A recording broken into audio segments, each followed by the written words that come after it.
10h05, on ouvre officiellement. J'espère que vous m'entendez bien. Il y a des travaux qui ont commencé juste aujourd'hui en bas de mon immeuble, ce qui est super pour, pour ce colloque qu'on attend depuis un an. Que c'est... Bon. Donc bonjour tout le monde. Nous aimerions commencer par reconnaître que le CELAT UQAM, qui accueille cet événement, et le territoire sur lequel je me trouve ce matin, est situé en territoire autochtone non cédé. Nous reconnaissons la nation Kenyake-Aka comme gardienne des terres et des eaux sur lesquelles le CELAT UQAM se situe.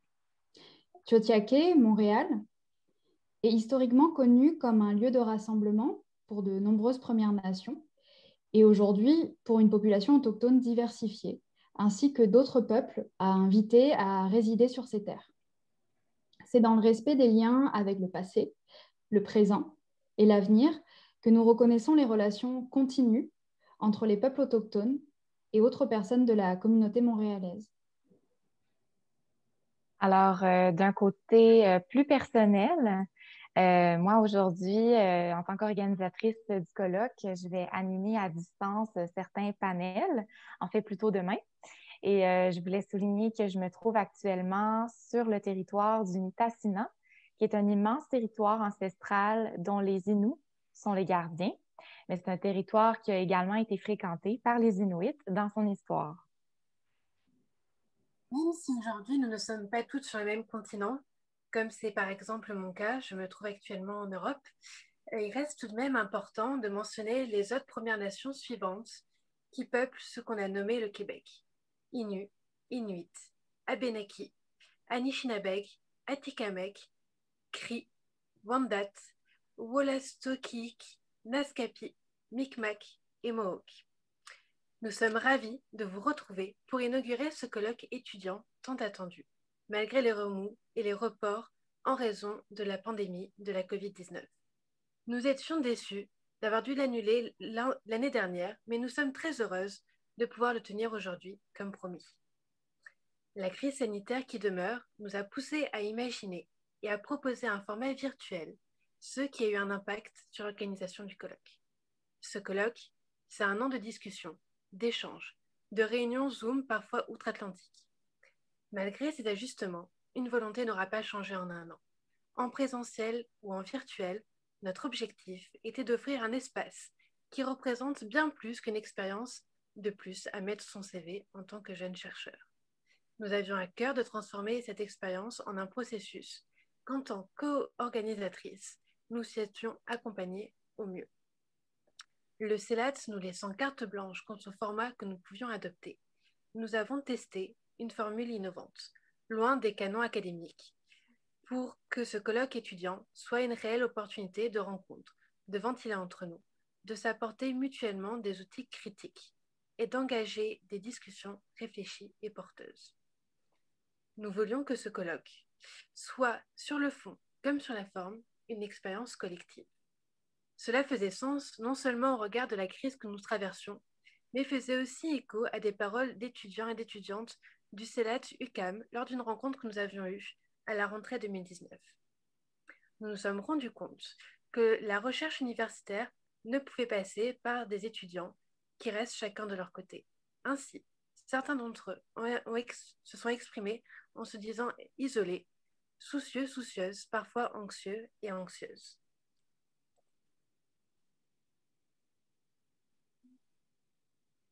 Sarah, ton micro est fermé. Merci.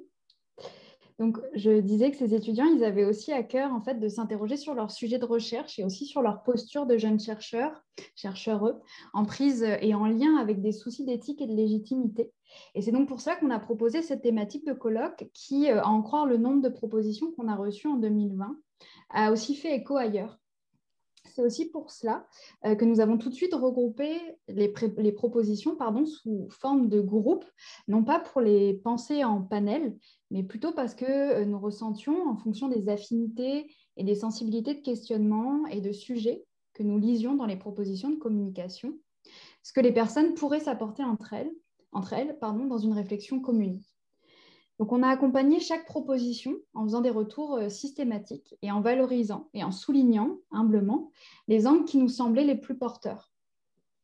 L'idée était ensuite de vous proposer que nous nous rencontrions avant ce colloque pour apprendre à nous connaître et puis essayer de faire tomber aussi un peu le stress et la pression de la performance que peut représenter une présentation à un colloque en favorisant l'union et la connivence. Et on n'en doute pas d'ailleurs que c'est ce qui ressortira des présentations des panélistes aujourd'hui et demain. Puis ensuite, l'idée, c'était aussi de vous inviter à vous rencontrer entre chaque panéliste et chaque panel pour vous laisser la liberté de faire l'emphase sur les thématiques et les points importants que vous vouliez voir, entendre, discuter, expérimenter sur ces 2 jours. On voulait aussi que vous puissiez échanger à propos de textes, de films et d'autres matériaux qui avaient été majeurs pour vous construire en tant que chercheur et chercheur. Bien sûr, chaque panéliste y a mis l'énergie dont il disposait. L'idée, ce n'était pas du tout de surcharger encore plus les horaires. Et ce qu'il y a aussi d'intéressant et qu'on voulait préciser et nommer ce matin dans ce mot d'ouverture, c'est que cette formule d'expérience collective, elle a percolé jusque dans l'organisation du colloque elle-même, puisque chaque rencontre qu'on a fait avec Annalou et Frédéric, ce n'était pas seulement un rendez-vous de planification de l'événement, mais c'était aussi pour nous, les organisatrices, une vraie opportunité de ventiler entre nous, de parler de nos réalités de jeunes chercheuses ou de nos premières expériences professionnelles, partager sur nos horaires surchargés, sur la précarité qui pouvaient et qui peuvent, qui continuent toujours d'impacter le fruit de nos recherches et de nos motivations, mais aussi comment certaines lectures nous ouvraient les yeux sur les injustices dans la construction des savoirs académiques, etc. Et cela a eu pour effet de créer des liens entre nous et même en dehors de la sphère universitaire. OK, j'enchaîne. Désolée, je suis sur plusieurs fronts à la fois. Je voulais faire des remerciements, en fait, puisque ce colloque, bien que les organisatrices ont été très impliquées, ça dépend vraiment pas juste de nous. Donc, on souhaite remercier le CELAT, évidemment, pour cette opportunité de rencontre et de réflexion des modèles et des protocoles académiques. Il y a d'autres membres du CELAT qui ont aussi été d'une aide bien précieuse pour mener cet événement à bien. On pense à Jean-Philippe Saucier-Côté, Alexandra Tourigny-Fleury et Ricardson Dorsey, mais aussi à Estelle Grandbois-Bernard, avec qui nos échanges ont toujours été faciles, fluides, riches et toujours dans une bonne humeur communicative. On voulait aussi remercier Gabrielle Caméré, qui a réalisé le graphisme de l'affiche et le programme du colloque. Et ça l'a permis de transmettre l'esprit vraiment de l'événement des 2 prochains jours, en partie grâce à une image tirée du court-métrage de Maria Juliana, qui va nous présenter justement ce court-métrage aujourd'hui. Donc, une belle collaboration. On remercie aussi le CELAT UQAM et particulièrement de nouveau Estelle Grandbois-Bernard, qui est la coordinatrice, ainsi que Katharina Niemeyer, qui est actuellement directrice. Mais on remercie aussi Magali Hull, qui est l'ancienne directrice du CELAT UQAM et qui avait suivi dans les premiers pas notre équipe là, pour l'organisation. On remercie le CELAT U Laval et particulièrement Célia Forget, coordonnatrice du centre, mais aussi Jean-François Gauvin, directeur, et enfin le CELAT UQAC et son directeur, Michael Lachance. Ces gens-là nous ont permis de prendre des espaces et des libertés pour réfléchir collectivement. On remercie aussi Brigitte Giguère et Simon Charron, que vous pourrez voir en mise en évidence aujourd'hui, mais aussi Stéphanie Proulx, qui sera là demain en remplacement de Simon Charron. Ce sera les interprètes de langue des signes québécoise qui vont nous accompagner au long du colloque pour rendre l'événement, mais aussi ses archives, accessibles aux personnes sourdes. Pensons donc à ne pas parler trop vite pour leur laisser le temps de respirer. C'est pas toujours facile, j'ai moi-même de la difficulté à ralentir le rythme, mais ça va être important. On souhaite, pendant le colloque, que vous vous imprégniez du moment présent. Donc, essayez d'avoir la tête dans la présentation qui se déroule sous vos yeux plutôt que dans celle qui vous attend. Ça va permettre vraiment de rejoindre ce qu'on souhaitait pour le colloque d'aujourd'hui. Et on se souhaite des échanges sincères, bienveillants et constructifs. Donc, avant de laisser la parole à Nadia, on va laisser la parole en fait à Katrina Niemeyer, directrice du CELAT UQAM, et à Jean-François Gauvin, directeur du CELAT Laval. Et avant ça, on souhaitait vous inviter tout au long du colloque à dessiner, à noter sur vos carnets de notes des mots, des sons, des gestes, des images qui vous viennent en tête pendant les présentations. Parce qu'à la fin, donc demain, on a un espace convivial où on voulait manger ensemble en partageant nos impressions. Et ça pourrait être l'occasion justement de partager ces œuvres-là. On vous invite aussi à fermer vos micros lorsque vous ne parlez pas et aussi à fermer vos caméras si vous ne voulez pas être enregistré parce que, comme vous l'aurez remarqué, le colloque est enregistré pour laisser des traces. Il y aura des discussions à la fin de chacune des présentations. Donc, on vous invite à ne pas intervenir pendant que les gens parlent, sauf en cas d'urgence. Et puis, s'il y a des pépins techniques comme des gels d'écran, on va... Ah, justement. Quelqu'un pourrait peut-être fermer son micro, je ne sais pas. Elle lui demandèrent pardon. OK. Bref, en tout cas, ça me permet de dire que justement, s'il y a des pépins techniques, on fait au mieux. C'est notre première organisation de colloque à distance. Et c'est ça, on va tenter d'être le plus ouverte possible. J'ai un chat, justement, donc je vois que certaines personnes me parlent. Je vais prendre connaissance de ce qu'il y a dans le chat quand j'aurai terminé de parler. Puis je vois que c'est vraiment des informations très pertinentes. Donc, je vais m'y attarder, puis on fera peut-être un retour après la présentation de Katharina Niemeyer et de Jean-François Gauvin. Donc, je vous laisse la parole.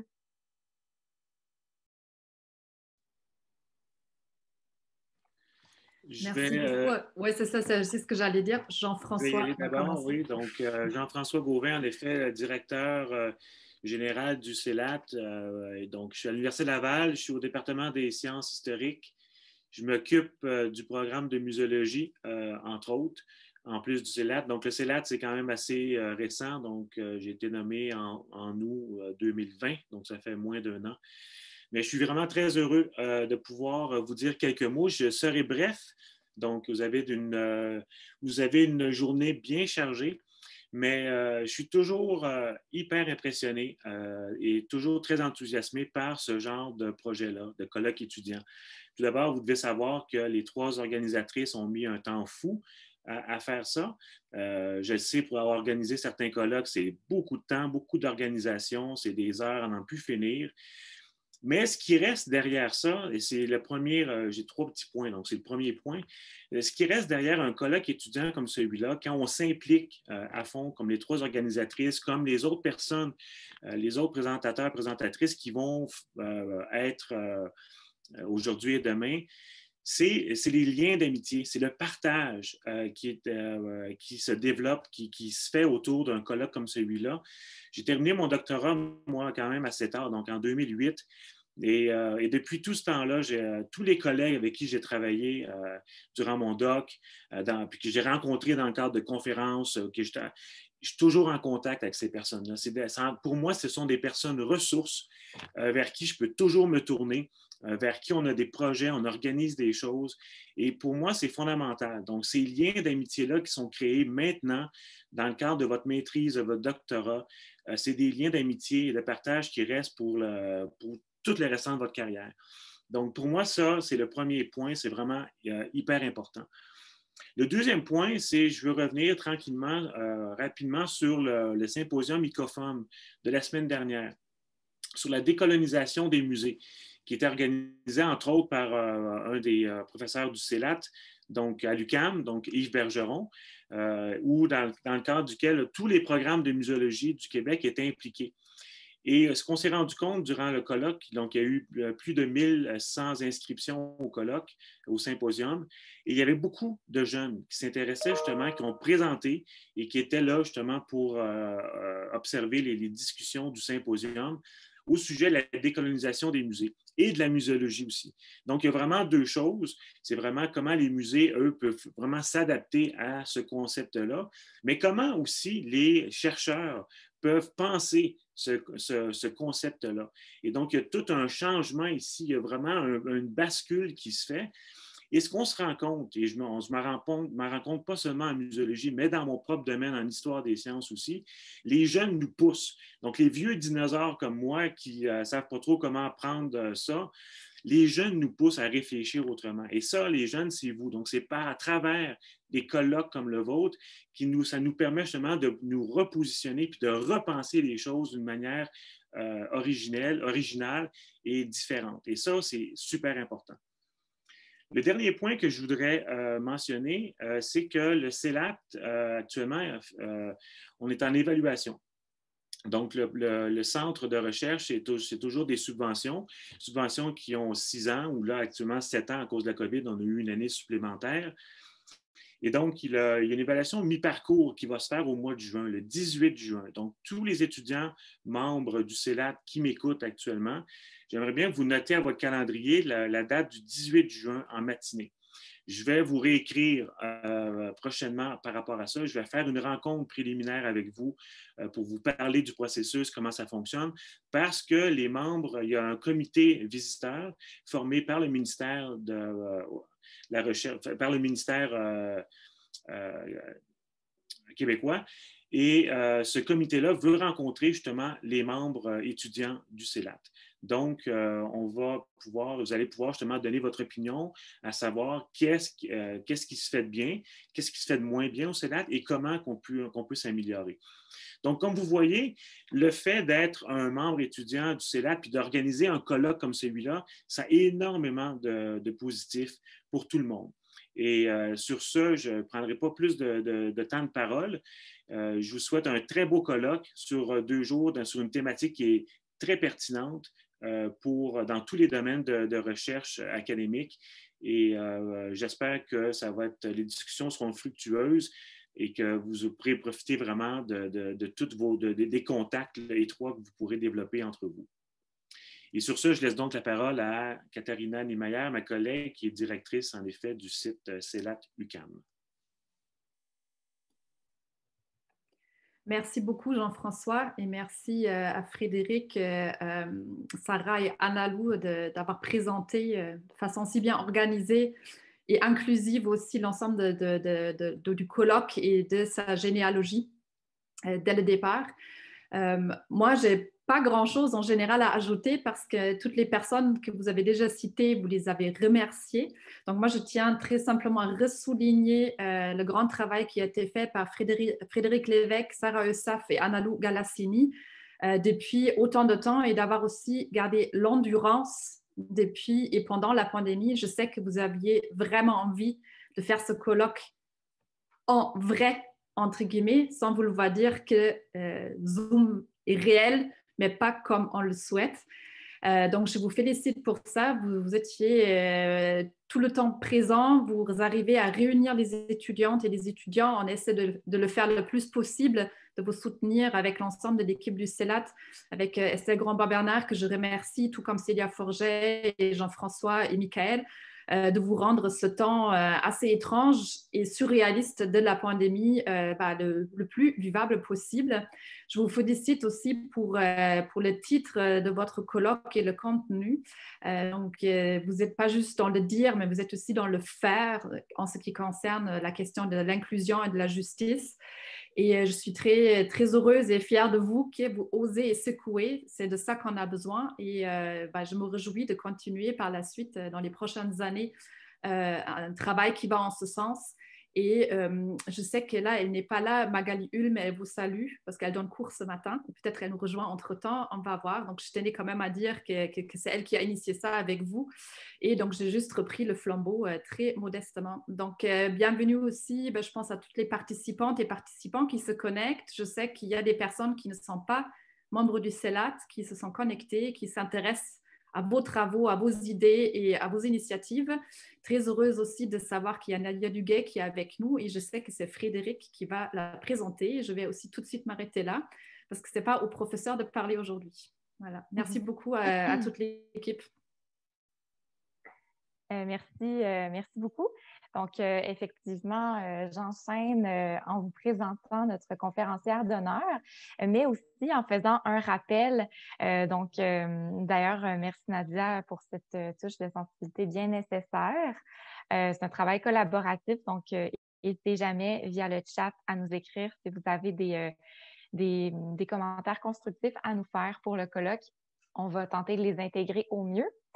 En fait, on souhaite évidemment avertir du fait qu'on est consciente que dans les 2 prochains jours, on va toucher à des discussions qui peuvent être sensibles, puis avoir aussi des charges émotives qui peuvent être fortes pour certaines personnes.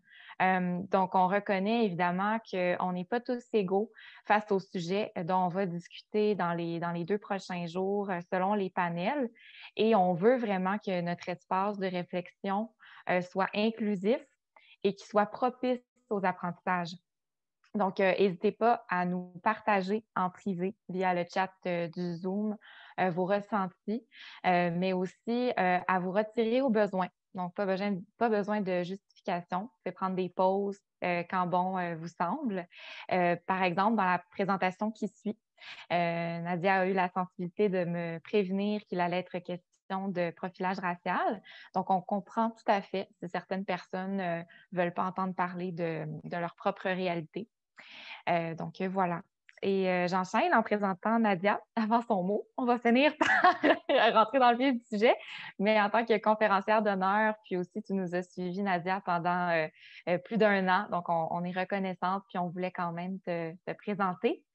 Alors, Nadia Duguay, cofondatrice de l'organisme communautaire montréalais Execo depuis 2006, si je ne m'abuse. Et Execo, c'est un organisme très intéressant pour un colloque comme le nôtre qui concerne la valorisation de la pluralité des savoirs et aussi, c'est intéressant parce qu'on aborde les frontières de la recherche académique et les injustices épistémiques, donc dans la construction du savoir. En bref, l'organisme Execo se définit comme utilisant la créativité artistique et intellectuelle au service de la transformation sociale, inclusive et transformatrice. Donc, depuis 2018 et jusqu'en avril 2021, Nadia se consacre à un fellowship avec la Community Knowledge Exchange, dans le cadre duquel elle explore les tensions, les convergences et les complémentarités des pratiques de transformation culturelle et sociale. Donc, membre active de plusieurs communautés engagées de réseaux, mais aussi de centres de recherche. Elle vient de terminer depuis avril 2020 4 ans de mandat à titre de membre du comité exécutif de la Commission canadienne pour l'UNESCO. Elle termine aussi sous peu son mandat chez Execo, bien qu'elle va rester sur le CA.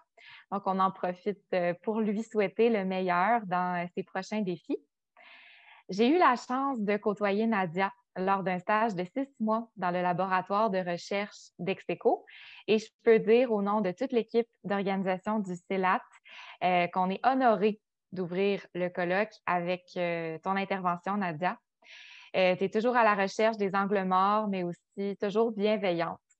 Son engagement passionné et sa défense des droits des communautés s'exprime par un optimisme créatif face aux individus et au potentiel des transformations sociales. Et ça, ça fait vraiment du bien. Donc, toute l'équipe d'organisation du colloque étudiant du CELAT 2020-2021 est bien fière de pouvoir amorcer les réflexions des 2 prochains jours en ta compagnie, Nadia. Merci de nous avoir suivis pendant un peu plus d'1 an. Wow, merci. Tu m'as coupé l'herbe sur le pied. Merci beaucoup. C'est vraiment un plaisir. Merci de l'invitation répétée malgré 1 an. Du coup, par contre, j'ai changé 4 fois le contenu de cette présentation. Merci aux organisatrices, aux interprètes également. Voilà, c'est un plaisir d'être au CELAT. Ça fait déjà quelques années là, qu'on se côtoie, disons. Je vais vous inviter, en fait, comme Frédéric l'a fait tout à l'heure, à vous déposer en pleine présence parce que c'est à peu près tout ce qui nous reste dans la distance. Alors, le temps est une matière bien rare. On a décidé de s'offrir celui-ci en partage. Alors, je vais vous inviter à y entrer complètement, puis à essayer de réduire du coup la distance obligée dans laquelle on est aujourd'hui. Alors, je vais commencer avec les mots de Bernard Werber, avec lesquels je commence pratiquement toutes mes interventions depuis 2 ans maintenant. Entre ce que je pense, ce que je veux dire, ce que je crois dire, ce que je dis, ce que vous avez envie d'entendre, ce que vous croyez entendre, ce que vous entendez, ce que vous croyez comprendre et ce que vous comprendrez, il y a 10 possibilités qu'on ait de la difficulté ce matin à communiquer. Mais essayons donc quand même. Alors, ça fait maintenant 15 ans que personnellement, je circule. Je visite des lieux, des milieux, des personnes, des institutions. Comme plusieurs, comme vous sûrement aussi, j'observe les forces à l'œuvre, les interactions fécondes, les inégalités de toutes sortes. Les limites de nos organisations, les croisements de savoir, les souffrances sociales, personnelles, les logiques de discrimination et de discréditation des paroles. Et au travers de ça, 1000 tentatives d'émancipation. Et je ne suis pas hors champ. Je participe à l'ensemble de ces dynamiques. C'est pourquoi, il y a 2 ans et demi, j'ai décidé de sortir de l'organisation que j'avais cofondée. Afin de réfléchir un peu plus en profondeur des profonds malaises qui m'habitaient de plus en plus et que je n'arrivais pas à nommer. C'est donc à la croisée des sciences sociales, de l'auto-ethnographie et de la recherche-action, ainsi que la recherche-création avec de la poésie que j'ai abordé mes travaux. Le cœur et l'indignation liant mon pied sur le terrain et ma tête dans les bouquins. Pour tisser un fil entre vous et moi, malgré le virtuel, je vous propose aujourd'hui un temps entre à peu près 1 heure d'ailleurs, entre lecture de textes et de récits parfois assez intimes, entrecoupés de présentations de quelques apprentissages et de réflexions de passage. J'ai osé, compte tenu que normalement je me nourris énormément de la présence des gens pour présenter, cette fois-ci je vais avoir un texte sur lequel je peux me reposer parce que vous êtes vraiment petit dans mon écran.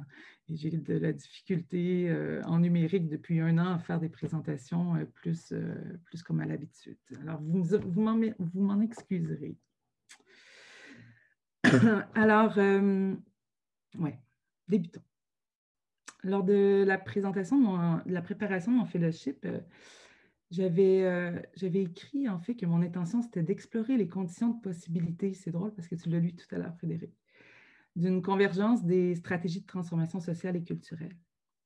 Ça m'a pris à peu près 3 semaines, je dirais, en dehors de la folie d'une organisation pour comprendre que je m'étais trompée, que ce n'est pas ça qui est mon premier intérêt. Ce qui m'intéresse, c'est la primauté d'une visée de justice du vivant et des questions pratiques alliant stratégies nécessaires afin de surpasser les obstacles à sa poursuite. J'ai du coup remodélisé mon intention.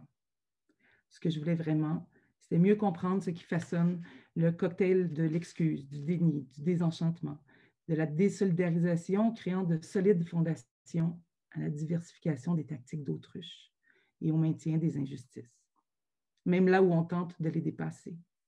Je parle ici de ces manœuvres le plus souvent involontaires et inconscientes.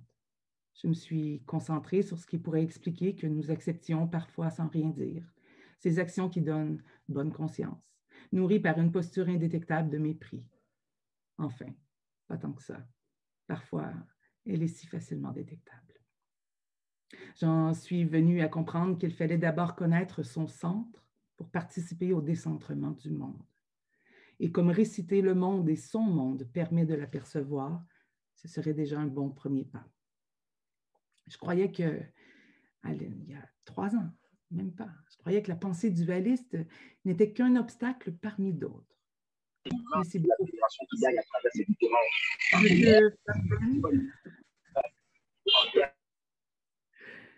Mais c'est beaucoup plus. tel qu'on peut le lire dans la préface de Sentir, penser d'Arturo Escobar par Anna Begnick. Cette pensée dualiste qui sépare corps et esprit, émotion et raison, sauvage, civilisé, nature et culture, profane et spécialiste, indigène et savant, humain et non humain en ligne hiérarchique, nous empêche de nous concevoir comme faisant partie du monde, nous incitant plutôt à nous vivre dans un rapport d'extériorité instrumentale à ce qui nous entoure. Alors, pour être à l'intérieur de ce qui nous entoure, j'ai choisi le récit. Alors, je vais vous en faire une première lecture. Vous êtes avec moi? Oui. D'accord. Cher Malaise, c'est quoi ton nom? Difficile de trouver le mot juste entre aphasie, apathie ou amnésie. Difficile de qualifier un tel non-événement, une telle non-rencontre, un tel exercice de piété institutionnelle. Difficile d'extraire ses premiers sentiments.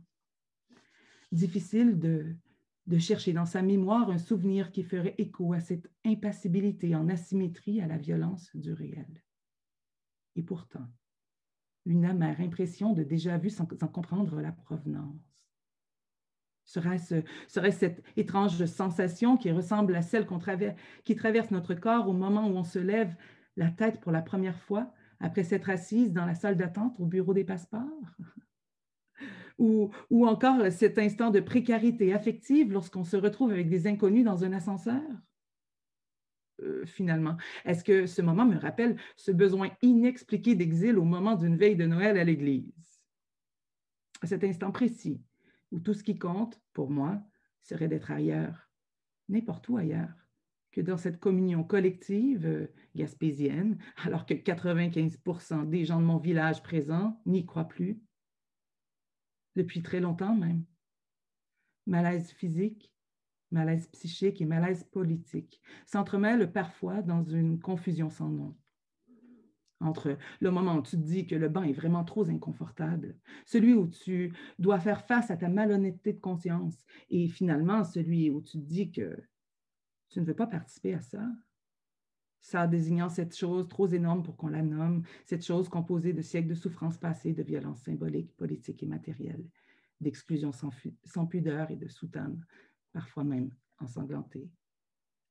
En ce moment précis où une infime fraction de seconde, tu te rappelles avoir vu passer un formulaire pour simplifier un acte de prise de parole pourtant simple. L'apostasie. Ce qui n'a rien à voir avec la croyance. Je cherche donc à nommer ce goût amer qui me traversait l'esprit lorsque je fus ramenée à la réalité. La séance débutait. Pour être honnête, j'entendais à peine ce qui se disait, obnubilée par la scène dans laquelle je m'étais volontairement immergée. Les lieux sont si froids, les lustres si officiels et la disposition de l'espace si cinématographique. Le ton, lui, ne pose aucun doute par sa prestance, son sérieux et son intonation solennelle tout en suggérant la sympathie. Ici, c'est sérieux. Ici, on est entre amis. Le timbre de voix du président de séance me projette dans de vieux souvenirs. Il me fait cette fois-ci penser à ces jeux de rôle entremêlant pédagogie et théâtre. Ces espaces où l'on reproduit une cour de justice pendant un atelier de médiation, où l'on incarne tous les rôles tour à tour et où, inévitablement, comme personne n'est vraiment comédien ou comédienne, la prestation est absolument surjouée, rendant la scène toujours un peu teintée d'humour. Mais là, je ne suis ni dans une cour de justice, ni dans un atelier de médiation, ni au théâtre. Je suis plutôt dans ce grand jeu de société, grandeur nature, celui qui se déroule en direct de nos institutions publiques. Et aujourd'hui, je suis un pion à l'extérieur du plateau de jeu. Enfin, c'est ce que je croirai jusqu'à la fin. Dénonçant depuis plusieurs années le manque d'espace de participation citoyenne réellement inclusive, comme je n'ai jamais vécu ce type d'exercice citoyen, aujourd'hui, je suis venue observer in situ l'un de ces espaces à notre disposition pour se faire entendre. Mais d'ethnographe improvisé, j'ai dû me transformer rapidement en critique de théâtre. Combien la scène était préarrangée, surjouée, bien inconfortable pour tout le monde présent. Si la pièce avait été annoncée comme interactive, elle fut plutôt composée sous la cadence de ce métronome de la prévisibilité que signe à souhait l'audace institutionnelle contemporaine.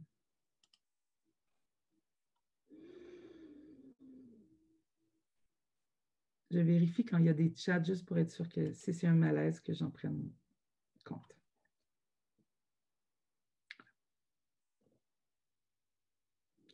Puisque devant les faits, il faut bien parler d'audace, non?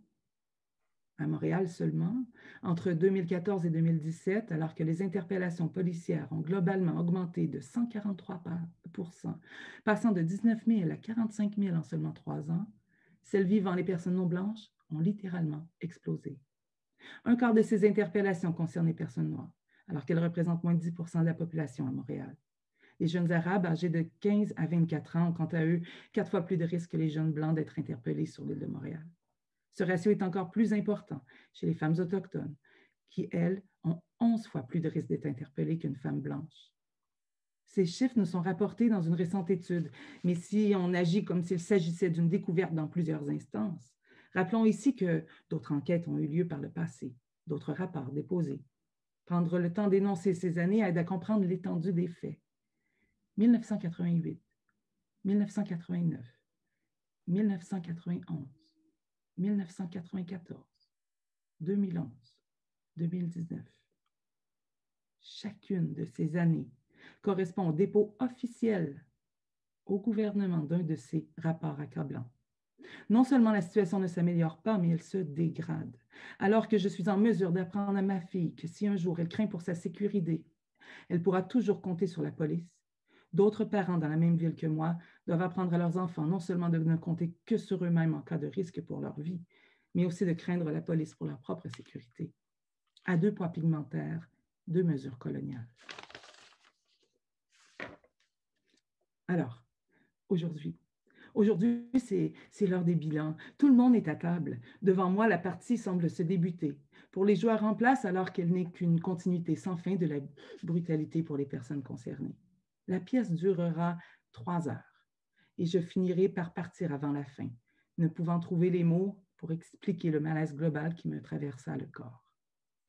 Après les salutations formelles d'usage, l'énonciation des noms et fonctions de chaque représentante d'institutions publiques présents, l'animateur de séance rappelle l'historique des actions entreprises et le contexte.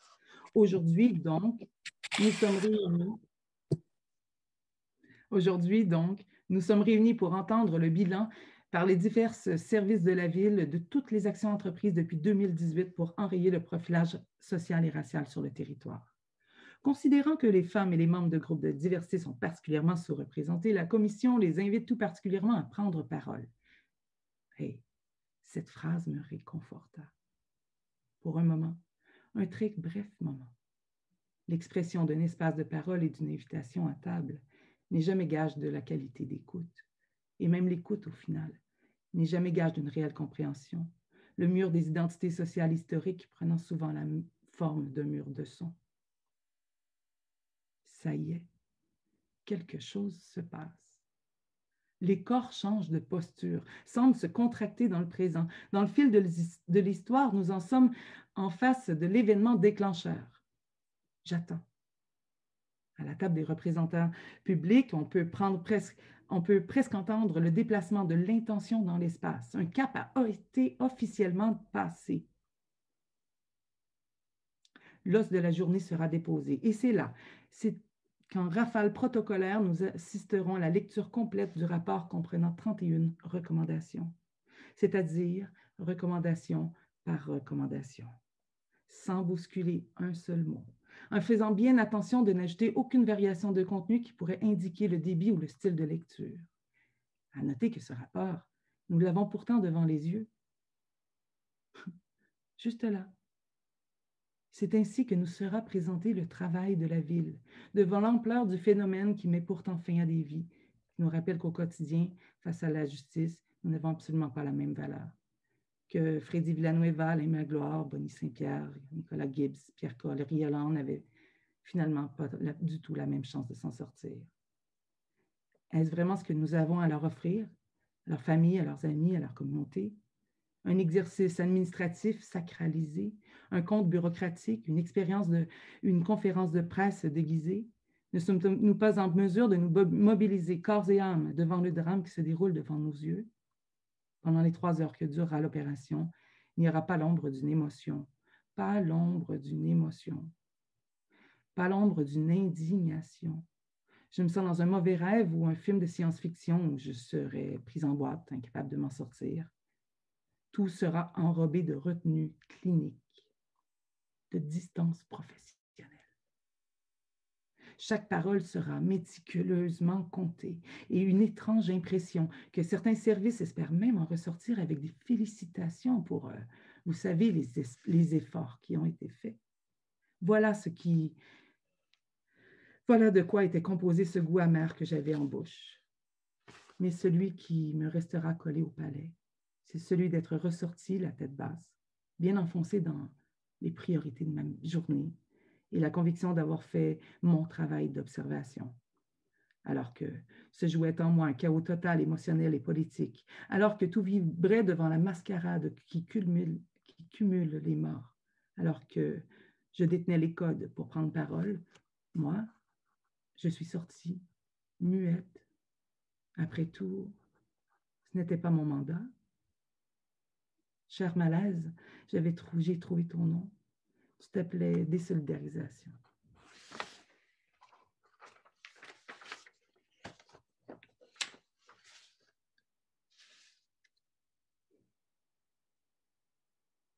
Un moment. Merci Frédéric d'avoir fait le warning avant.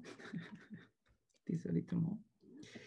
Si je viens de vous raconter cette histoire, c'est qu'elle porte en elle cette histoire des institutions conventionnées dont on a extirpé tout espace de rencontre réellement humaine, de contact signifiant et même, bien honnêtement, de vitalité. C'est cette histoire des identités non en cause, de la non-responsabilité, cette histoire des silos, de la distance professionnelle, du formel, qui tue l'audace d'un engagement qui pourrait résonner moindrement pour les personnes concernées. C'est l'histoire, d'ailleurs, je ne lis d'habitude pas ces récits seuls. Je suis en duo avec les personnes concernées de l'homme au malaise ce matin. C'est l'histoire mais aussi de mon malaise, celui qui s'était construit avec le temps, celui que je n'arrivais pas à nommer, pris dans le tourbillon effronté de la productivité de l'entre-soi. Il est impératif d'assumer, de réintroduire. Il est impératif d'assumer, d'assumer et de réintroduire un jeu responsable, partie du système et qui reproduit, oui, les inégalités. D'assumer que finalement, personne n'est hors champ. Vous savez, les travaux de mon fellowship débutaient il y a presque 3 ans maintenant et j'avais toujours pas de méthode. Je sentais qu'il fallait aller puiser au-delà de l'entendement convenu d'une recherche-action traditionnelle. Les questions qui me nourrissaient en valaient peut-être la chandelle. Je me devais d'oser une quête plus intérieure, même si elle s'avérait aussi beaucoup plus douloureuse à entreprendre. Un processus qui me connecte et s'ancre davantage profondément à qui je suis, où je suis, d'où je parle. C'est ainsi que j'ai pris connaissance de l'auto-ethnographie comme méthode de recherche à la fois personnelle et sociale. Une méthodologie qui permet de chercher, je l'espère, au cœur de nos amnésies personnelles et collectives. Ici, l'invitation est plurielle. Tracer des chemins vivants de recherche, d'action, de réflexion, mais aussi de guérison multiples. Le tout en esquissant par tâtonnement un trait de pensée hors de l'aliénation. Choisir l'auto-ethnographie, pour moi, c'était brouillonner concrètement une tentative, celle de toucher un imaginaire à la fois en dehors et en dedans des imaginaires dominants, coloniaux, capitalistes et patriarcaux. J'ai bien dit une tentative. Dans cet ordre d'idées, l'aboutissement n'est jamais vraiment à notre portée. Ceci dit, en chemin, nos sujets, objets et méthodes de recherche se confrontent momentanément, ce qui en soi est une désobéissance épistémique, telle que le dirait Walter Mignolo. La mise en récit, c'est une façon de remettre en doute concrètement et activement que le couple rationalité et objectivité ne soit la seule façon de connaître le monde qui ne soit valide. une façon de sortir notre corps de son élan productiviste, une façon de prendre en compte nos imaginaires, nos poésies, nos rapports esthétiques et politiques au monde. La mise en récit permet de se rapprocher de l'objet de recherche, de changer d'angle sur celui-ci, de le regarder à partir de soi, mais non pas que pour soi. Par cette pratique, j'ai fait des découvertes que je n'aurais pas pu faire autrement, parce que je me suis engagée à l'intérieur même de mon sujet d'étude. Pour ce faire, je devais interroger mon expérience sensible au monde et l'assumer. Connaître intimement dans ma chair d'où je parle. Trouver mes propres archipels de pensée, chercher à comprendre quelle structure d'imaginaire j'habite au quotidien et ainsi chercher à effleurer la matrice de ma subjectivité, mon point GPS dans la géopolitique de la connaissance et faire résistance contre la subordination des représentations du monde. Par l'écrit, ne pourrait-on pas tenter de multiplier le monde en cueillant ses aspérités, ses contradictions, ses attitudes mensongères, mais sans en écraser les aspirations, les moments de beauté et les instants même fragiles de vérité? En proposant de faire l'expérience de restituer le sujet au cœur de l'action et de la réflexion, tout en abordant la complexité identitaire au-delà d'une catégorisation simpliste. La pratique de la mise en narratif permet de saisir certaines régions insondables de nos esprits, de prendre à bras le corps une part de nos inconscients insoumis, d'entrevoir certains biais cognitifs autrement inaccessibles. En trouvant la possibilité de se connaître, se reconnaître et s'interreconnaître dans nos forces et nos vulnérabilités, les pratiques narratives permettent aussi de se lier les unes les autres et de participer à co-construire des subjectivités que j'espère conscientes des troubles qui l'affectent. On ouvre alors un espace unique à soi, où il est possible de tisser les différents sens que l'on donne à nos actions, ainsi qu'un espace unique de rencontre, permettant de façonner progressivement un sens commun, de découvrir de nouvelles résonances et de nommer de nouvelles dissonances. En soi, là où il y a échange de récits, lorsque ce lieu est tenu dans l'abondance qu'offre l'écoute profonde et l'attention nécessaire, il y a aussi construction d'un tiers-lieu. Un lieu tel qu'il y en a trop peu, un espace où il est possible de prendre soin, envers soi, envers l'autre, envers la relation qui nous unit et qui nous distancie parfois en simultané, permettant ici de tracer un chemin vers un engagement plus incarné, là aussi je l'espère, saisi d'une meilleure compréhension du soin personnel et collectif nécessaire à mettre en pratique, tout en ouvrant la possibilité de mieux saisir les symboles qui nous nourrissent et parfois nous envahissent, sans qu'on puisse en avoir conscience. Je vous proposerai donc, si vous voulez bien, un autre récit, question de nourrir un peu plus troisième lieu. Est-ce que vous êtes avec moi? Est-ce que ça va? Est-ce qu'il y a des malaises? Tout va bien? D'accord. Celle-ci est beaucoup plus intime encore, alors c'est moi qui ai la voix qui tremble. Je vais prendre le temps de tourner la page pour voir tout le monde.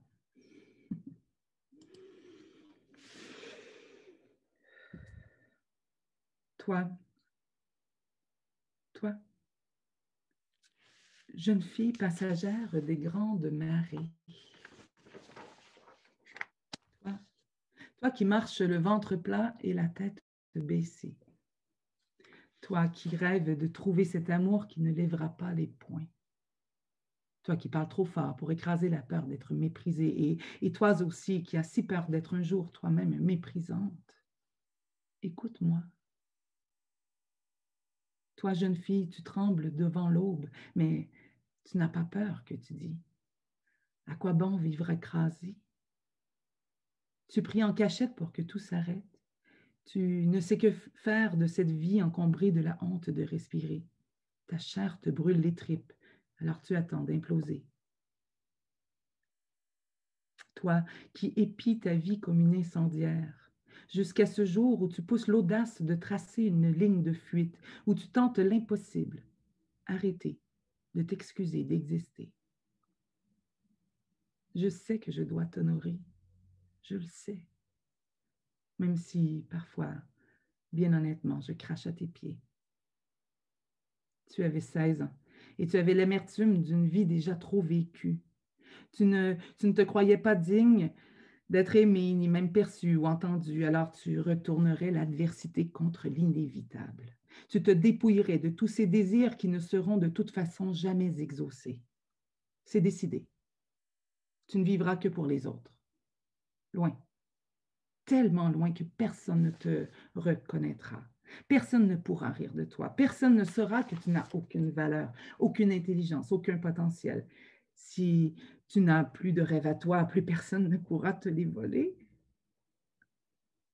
Et ainsi, tu seras moi. Tu choisiras l'ascétisme pour tatouer ton futur.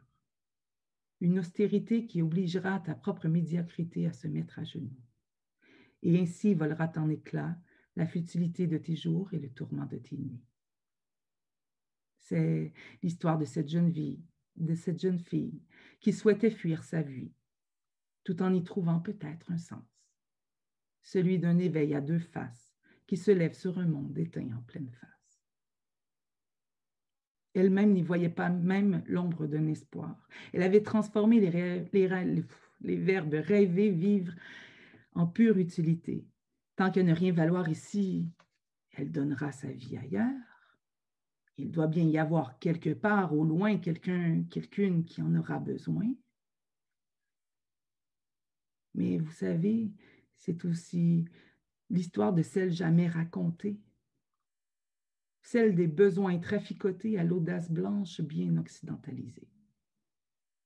Au travers ce conte d'adolescence se cache un monde de complexité, celui qui consolide aussi les inégalités. Cette jeune fille ne savait pas qui elle était, aveuglée par sa ruralité, assurée de sa pauvreté d'esprit, persuadée de l'indigence de sa personnalité et apeurée par la brutalité du monde et surtout la brutalité des hommes.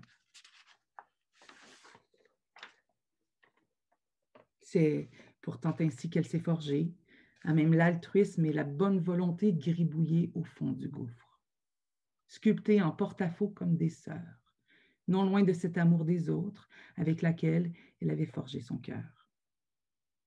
C'est l'histoire d'une jeune fille blanche qui a décidé de partir vers l'Afrique. Une histoire comme tant d'autres épopées qu'on se raconte au souper. Un simple signe en 2 pages d'une vie qui a besoin d'être ensemencée. On part là-bas comme si ça allait de soi. On part là-bas comme si on était reine. Transcender sa pauvreté en trouvant un plus pauvre que soi. Dissoudre sa souffrance par la construction d'un tiers-monde. Prouver son humanité en dédiant sa vie aux déshumanisés et nous convaincre de notre humilité.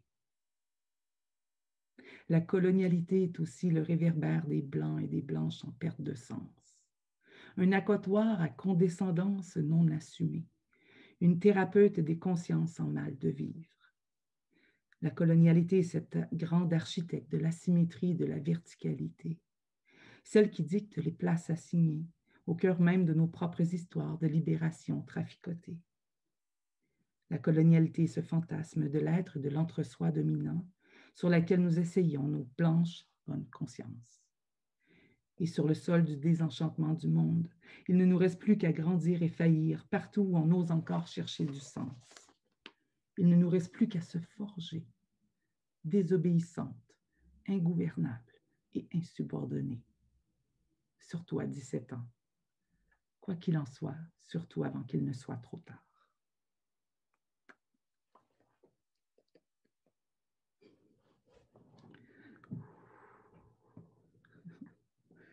C'est un peu intense comme matinée, hein? On vous avait averti. Merci, merci. J'ai pas terminé. Est-ce que j'ai encore du temps? Oui. Combien me reste de temps? OK. Je vais terminer à cet endroit-là. Laisse-moi juste terminer, au moins rapper. Pourquoi je vous dis tout ça? En fait, des récits comme ça, j'en ai écrit plus de 55. J'en ai sélectionné 2 ce matin. J'en avais sélectionné 3, mais je ne vais pas me rendre au 3e. Mais au travers de tous les travaux, l'auto-ethnographie en était une partie. J'ai commencé les travaux littéralement en faisant une cartographie de toute ma vie. C'est des outils que je pourrais partager à ceux qui sont et celles qui sont intéressés par l'auto-ethnographie. Et l'idée, c'est de les connecter aussi à des phénomènes sociaux, de l'avancée, à ce qui se passe en fait sur la place publique également.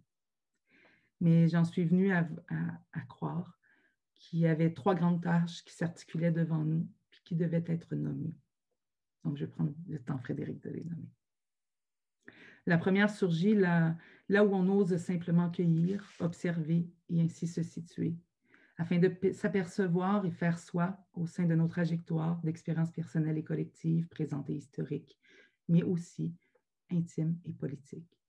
Se situer par des canaux, des formes, mais aussi via des esthétiques qui permettent de plonger dans nos propres complexités, afin de s'apercevoir et faire soi, au travers de nos trajectoires d'expériences personnelles et collectives. Puis, dans l'immense foisonnement de nos expériences situées, réhabilitons l'acte de repenser, afin de faire sens, de s'interpréter dans notre petitesse, notre point de vue particulier, et tenter d'extirper une compréhension de ces espaces où notre pensée s'émancipe hors des processus de la domestication des esprits. À mon avis, il faut aussi penser les absences, penser notre propre articulation aux écologies de pensée qui nous sont éloignées, tenues à distance par d'invisibles structures de domination à la fois géopolitiques, sociales, économiques, culturelles. Penser le dessèchement, la stérilité du monde, les cœurs éteints, l'enchevêtrement des passivités, des apathies et des regards détournés. Finalement, encore plus profondément en soi.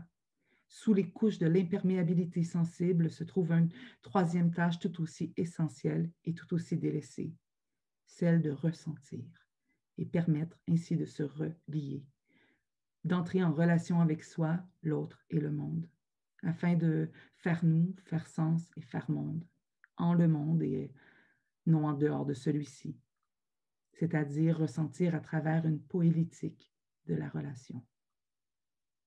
En vrai, il s'agit plutôt de 3 dimensions d'une seule et unique action, qui n'est pas si facile en virtuel.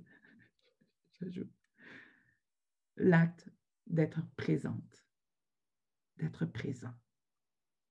Investir un objet ou un sujet implique de le désirer affectivement, de le conquérir cognitivement et de l'interpréter via notre expérience située, et ce, avant même de penser le transformer.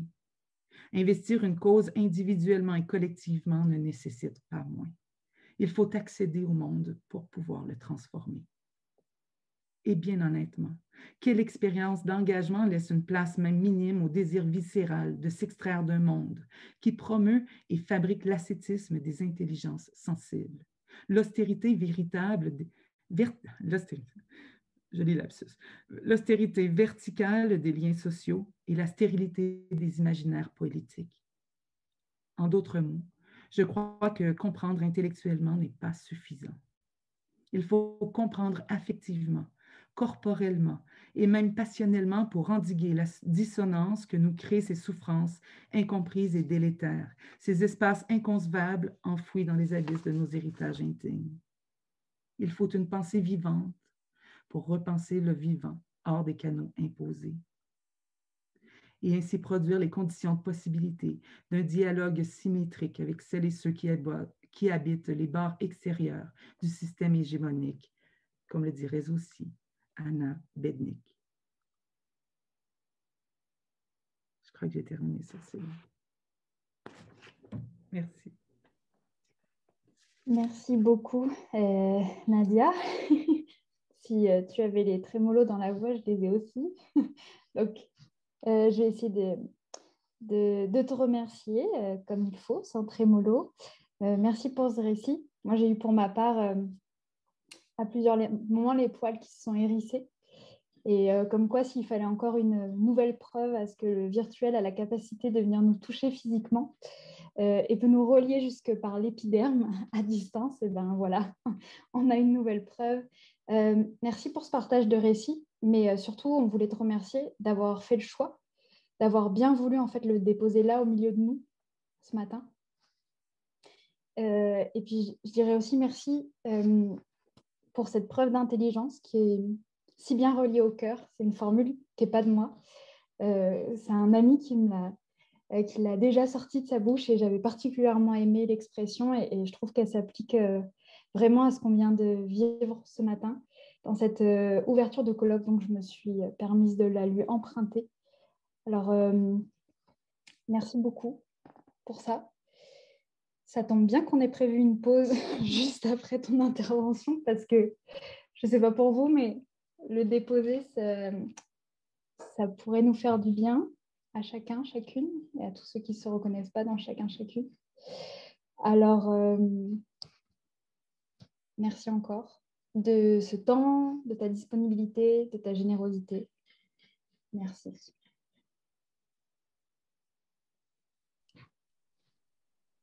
Merci juste à vous pour l'écoute. Je parlais d'une écoute attentionnée, là, vraiment, c'était magnifique. Voilà, merci. Tout commentaire, critique ou quoi que ce soit sont toujours les bienvenus. Vous pouvez, je vais rester avec vous jusqu'à midi. Là. Je vais me rebrancher après la pause. Vous pouvez me faire parvenir tout commentaire sans problème, évidemment. Oui. Et là, en plus, on va...